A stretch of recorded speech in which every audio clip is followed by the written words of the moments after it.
শখের একটা বয়স থাকে। একটা সময় চকলেট খেতে ভালো লাগতো, পুতুল কিনতে মন চাইতো, ব্যাগের সাথে ঝোলানো থাকবে পুতুল, রোজ নতুন নতুন পুতুল। অথবা ব্যাগ ভর্তি করে রোজ আচারের প্যাকেট নিয়ে যাব আর বান্ধবীরা মিলে খাবো। এখন আমি বা আমার এমন অনেক বান্ধবী আছে যারা রোজ ব্যাগে নতুন পুতুল লাগাতে পারে, কিন্তু তারা আর পুতুল কেনে না, ব্যাগ কেনে। তারা চাইলেই চকলেট কিনতেই পারে, তবে সবার বয়সই 30 ছুঁই ছুঁই। ডায়েট ফাইটের চক্করে অনেকে না থাকলেও চকলেট যে আমাদের শরীরের জন্য এখন আর নয় তা জানা আছে। আচার আর মুখে রোচে না। এখন মুখে রোচে শাড়ির গল্প, গহনার গল্প কিংবা ঘরের শখের জিনিসের গল্প। যেসব মেয়েরা মোটামুটি একটা চাকরি করে বা যাদের একা একটা সংসার পুরোপুরি টানে না, মানে বাড়তি সাপোর্ট আছে, তারা এসব কেনে, গল্প করার জন্য নয়। ওই যে শখের বয়স, এইটা আসলে এই বয়সের শখ। অনেকের আবার নাও থাকতে পারে। অনেকে শখ থাকলেও সামর্থ্য দিয়ে কুলিয়ে নাও আসতে পারে, সেসব অন্য ব্যাপার।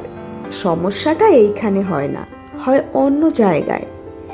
যেসব মেয়েরা খুব শখ করে আজীবন নিজের কোনো শখ পূরণ না করে আসে, তারা যখন নিজের ইনকামে ছোট ছোট করে মাসে 2 মাসে একবার 1000 টাকা দিয়ে হলেও একটা কাপড় নেয়, ভালো জিনিস নেয় এবং খুব আহ্লাদীপনা করে অন্যদের দেখিয়ে বলে, দেখ এটা নিলাম।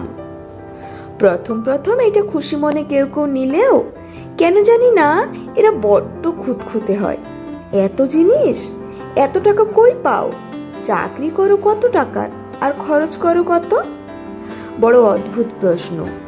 আরো অদ্ভুত আমি শুনেছি, আর্থিক প্রতিষ্ঠানে কাজ করার কারণে প্রশ্নটা কেমন হতে পারে জানেন?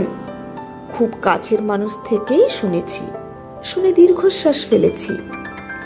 তাদের সাথে আপনার দেখা হবেই কোনো অনুষ্ঠানে। আপনি 2-3 মাস পর হয়তো একটা ভালো জামা নিলেন, সেটা সেদিনেই তো পরবেন ভাই। প্রতিদিন অফিসে যে জামা পরে যান তা তো পরবেন না। ওমা, আবার নতুন জামা? মুখ বেঁকিয়ে এই প্রশ্নটা করে কি পায় আমি জাস্ট বুঝি না। আর যতক্ষণ একটা কাপড়ের দাম আপনি বলবেন না, জিজ্ঞেস করে যেতেই থাকবে, এতেই আপনার মাপকাঠি হবে। কেন, দেখতে ভালো লাগছে, সুন্দর লাগছে, এইটুকু যথেষ্ট হয় না কাউকে প্রশংসা করতে। প্রাইসটা কেন ইম্পর্টেন্ট? এক সময় শাড়ি চুড়ির শখের বয়সটাও কেটে যাবে, যেমন আর গোলাপি রং ভালো লাগে না আর। এই লেখা দেখলেও হাসি পাবে তখন। প্লিজ, খুশিতে খুশি হতে শেখো, নজর লাগাতে নয়। কলমে দোলনা বড়ুয়া তৃষা।